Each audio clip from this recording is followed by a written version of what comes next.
So officially registered na tayo, Philippine Loop. At kasama natin yung isang 10-time Philippine Looper. So kinlaim na natin kasi konti na lang ang kanyang bablay. Easy lang nung March.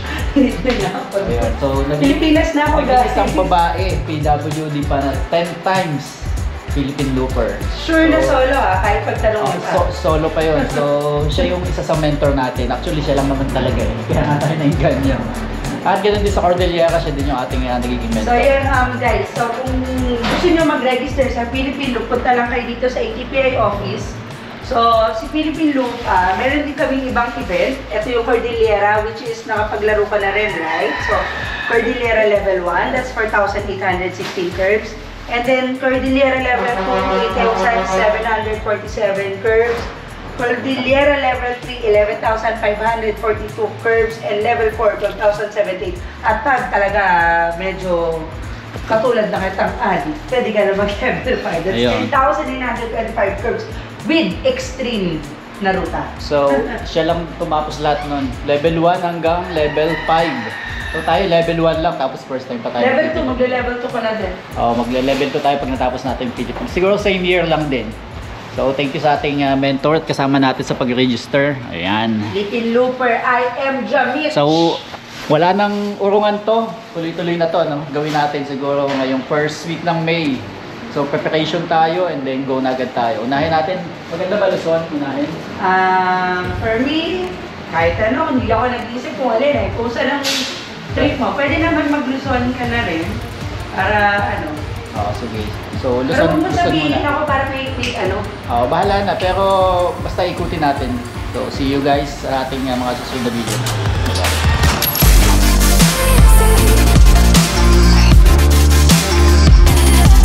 Yun! Welcome sa panibagong video.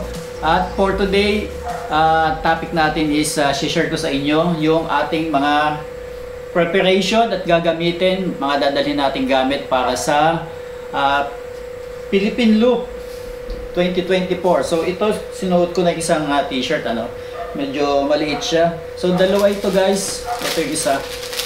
Yan, so ngayon ko lang siya sinubukan, medyo maliit pala sa atin, ang small.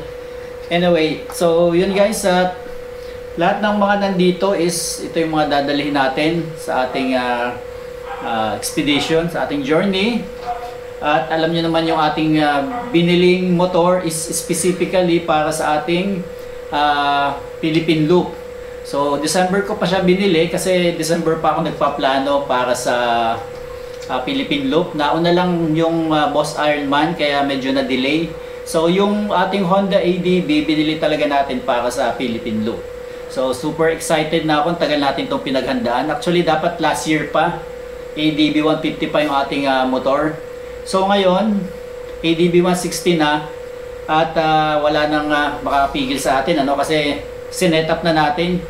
Simula nung binili natin yung motor at lahat ng kinabit natin doon, may video tayo at yun ay kasama sa ating preparation. So lalagay ko yung mga link sa ating description box at mapapanood nyo doon kung ano yung mga ginawa natin sa ating ADV 160. So yun yung ating napiling motor para komportable sa biyahe at saka tipid sa gasolina. Yon.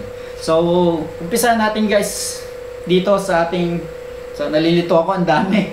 So magkakasya naman to kasi meron pa tayong, bukod sa compartment ng ating ADV 160, meron tayong side pannier.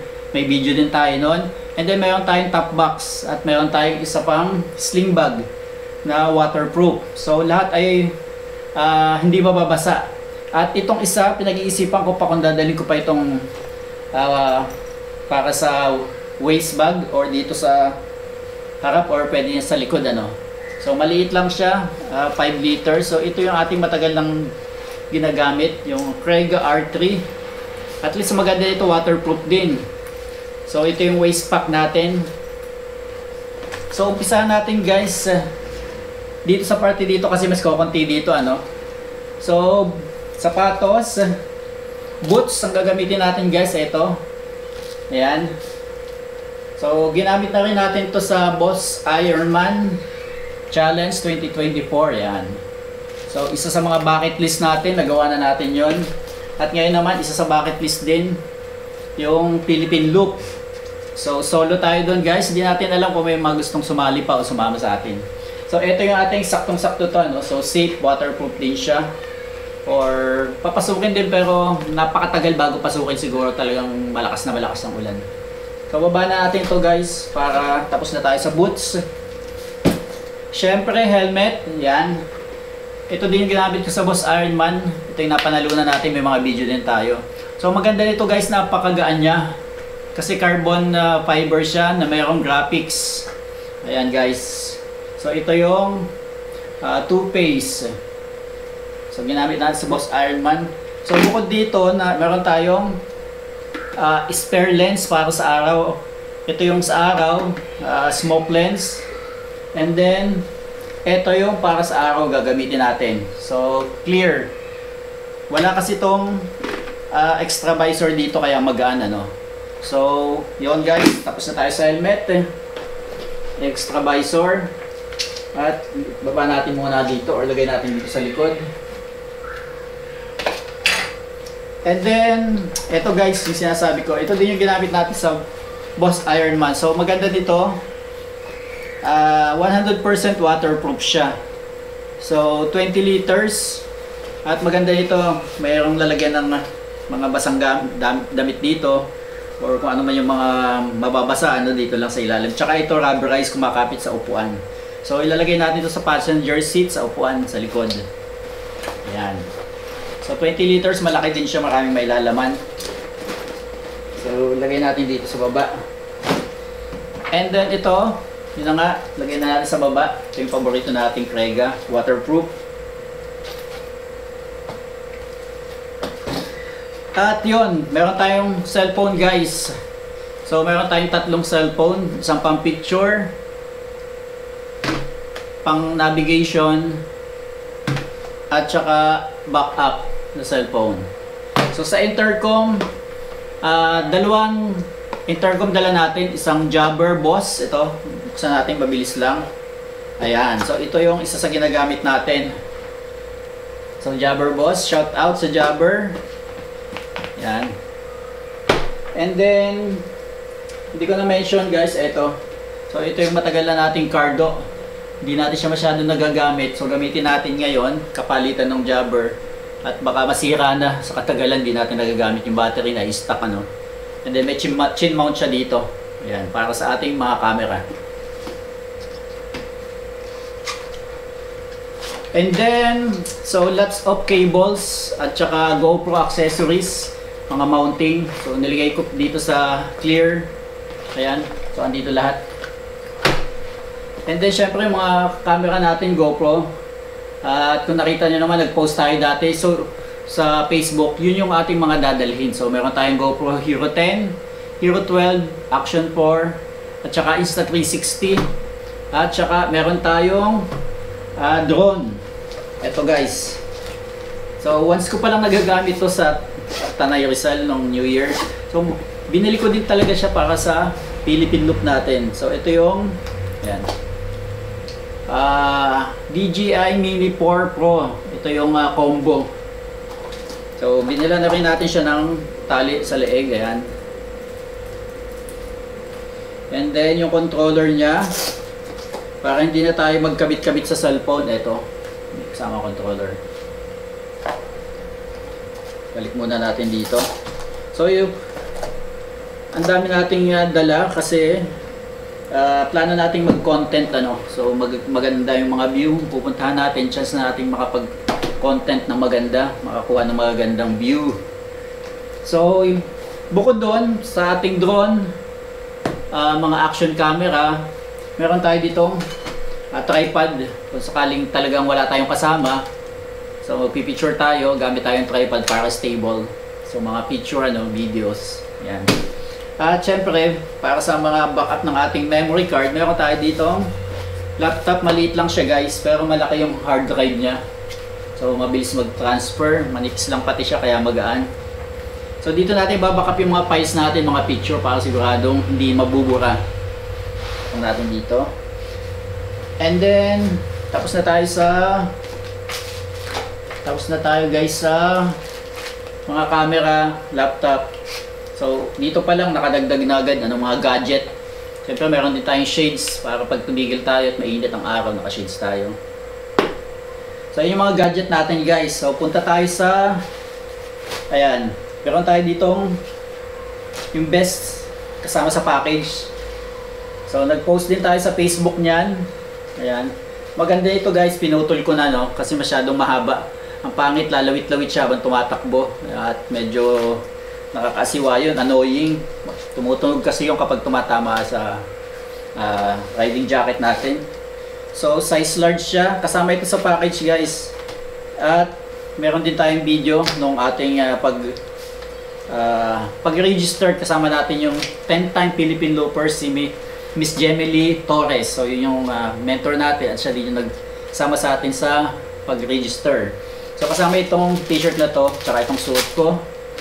At punta tayo guys dito sa, ayan, meron tayo ditong riding jacket. So, ibabaw natin yung ating vest. Maganda ito, reflectorized to, ano.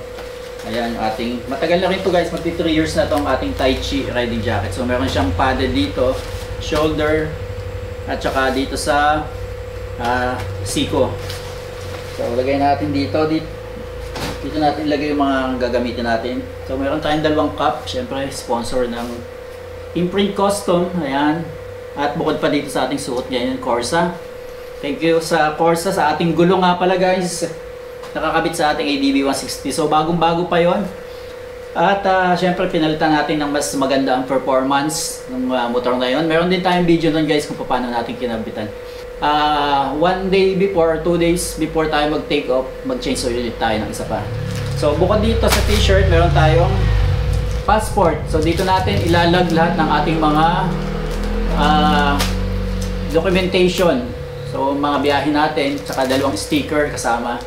Nakakabit na sa ating motor yung ating sticker, likod at harap, top box, saka sa windshield. So para ma-recognize tayo ng mga dadaanan natin na tayo ay Philippine Looper or nagpi-Philippine Loop tayo. So kapote guys, ayan, Tai Chi, shout out. Puro Tai Chi yung ating kapote. So once ko lang to nagamit, boss, Ironman din, saglit lang yung ulan. Baba natin dito. So bukod sa gadget, riding gears, ang ating Philippine Loop kit, meron din tayong mga tools guys. Actually yun yung mga mabibigat na madadala natin. So dito meron tayo ditong extra bottle para sa gasolina. Medyo maliit to, nagkamali tayo ng bili. 323 or 325 ml. So kasya naman sa side panniers. Maganda dito guys, hindi siya nagli-leak, tested na to. So MSR yung brand, hindi siya nagli-leak. At then bumili pa tayo ng isa, medyo maliit pa rin. Ayan. So 50th anniversary ito. So kalahating litro. And then meron tayo ditong yung ginamit din natin sa Boss Ironman. Ito. So Krega yung binili nating lalagyan para protected yung gasolina natin sa init, tsaka hindi magasgasan masyado or hindi makalug-kalug na todo yung ating bote. So eto guys is 1 liter ang isa. So at I think ito na lang ang dadalhin natin, no. Ayan. Ayan, no. So once pa lang natin siyang nagamit. And then eto yung isa. Ayan. MSR fuel bottle. So specific para sa mga gasolina. Ayan. So 1 liter, malayo na makakating nun guys, no.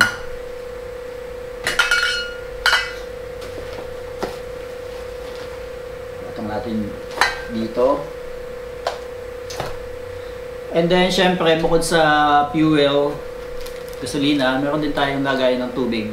So sasali natin dito yung malalamig na binibili nating bottle kasi yung madaling mawala yung lamig. Para ma-retain yung lamig, yung ibang matitirang tubig dito natin lalagay. So anytime meron tayong malamig na tubig, lalo na sa panahon ngayon sobrang init. So na-pre ko lang siya sa Asus nung may binili tayong item or laptop. Ayan. And then guys, meron tayo ditong mga damit kasama ng mga underwear, short. So syempre shout out mga Imprint Custom, mga t-shirt natin. So mga Imprint Custom lahat yan, ano. Ayan. So may 3 jersey tayo dito, 4 na t-shirt. Hindi ko alam kung sakto na to or masyadong OA, masyadong madami. Mas maganda na yung marami tayong dala kasi kasya naman sa mga gagamitin natin, na yung mga lalagyan natin kakasya. So ayan, mga paborito natin, mga 2 color lang. Bira natin magamit to, kaya ito yung susuotin natin. And then ito pa. Ayan. Hindi ko na bubuksan guys. Alam niyo naman mga design dito. Syempre, Imprint Custom. And then meron tayong riding pants. Ito. Tsaka ito. And then may extra tayong pants pa. Kulay itim. So itong dalawa padded. Ito hindi. Ayan. So dako na tayo guys sa mga tools natin. Tabi natin to dito. So ito yung in-unboxing natin guys. Ayan. So medyo may kabigatan siya pero malaking tulong to, ano? Malaking bagay. So lahat ng tools natin, lahat ng mabibigat, ilalagay natin sa compartment ng ating ADB para yung center of gravity niya, yung bigat, nasa gitna at saka medyo mababa. So hindi siya sa toolbox, hindi sa side pannier, at hindi rin sa mga backpack. So lahat ng tools mabibigat, compartment. Ayan. And then pampasak ng gulong syempre. Ayan, hindi natin nagamit sa Boss Ironman, so dadalhin natin. Ang goal kasi natin guys is hanggat maaari huwag tayong makaistorbo ng ibang mga rider o mga tao, ano. At least meron tayong tools. So sarili natin matutulungan natin, ano, hindi tayo makakaabala at hindi tayo masyado madidelay kasi magagawa natin yung tools natin. So eto, kapag hindi mo daw kayang tanggalin ng yung gulong mo gamit ng mga dala mong tools, parang ka na rin walang tools, ano. So narinig ko lang. Ayan. Which is true naman, ano. Kapag hindi mo kayang tanggalin yung gulong mo gamit ang tools mo, hindi ka handa. So ito yung ginamit din natin sa Boss Ironman. So maganda nito guys, hindi natin nagagamit, ano. Kasi well maintained yung ating mga motor. Ito yung Krega tool roll. So, sakali magkaroon tayo ng aberya. So bukod sa tools, ayan, kompleto na. Meron din tayo ditong sticker, syempre. Ayan. So napakadami natin ditong sticker. Syempre galing sa Imprint Custom. Ayan.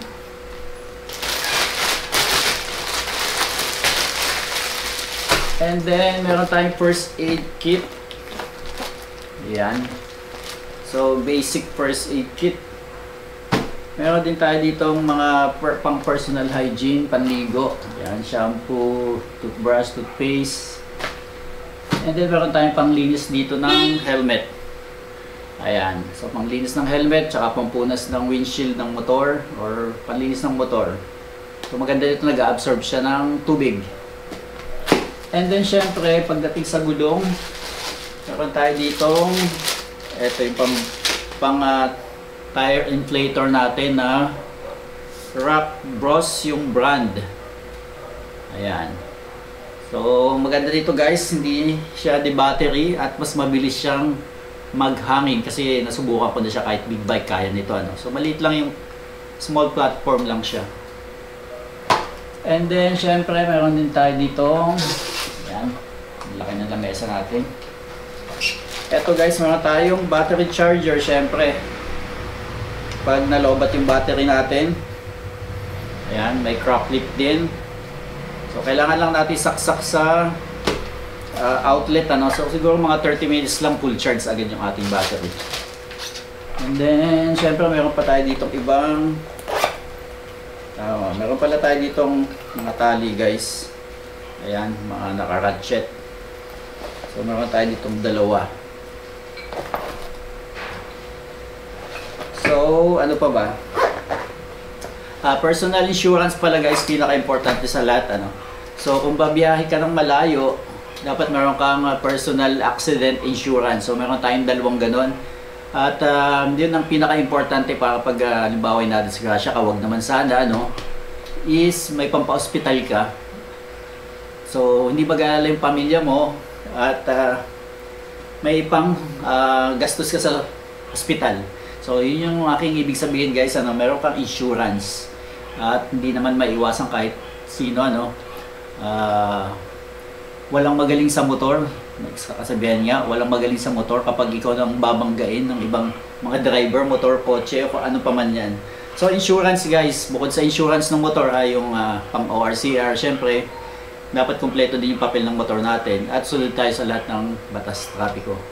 So yan guys, may nalimutan pa ba tayo?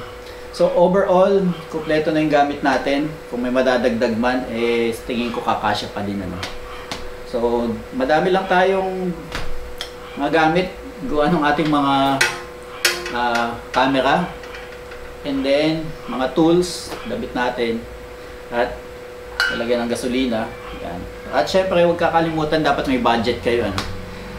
So yun guys, at ito yung ating first episode ng ating Philippine Loop Adventure 2024. So update ako sa inyo guys sa mga susunod nating mga video. Siguro kapag napanood nyo to is baka bumabiyahe na tayo. So thank you for watching. Bye bye. Please like and subscribe at follow nyo ako sa Facebook, YouTube.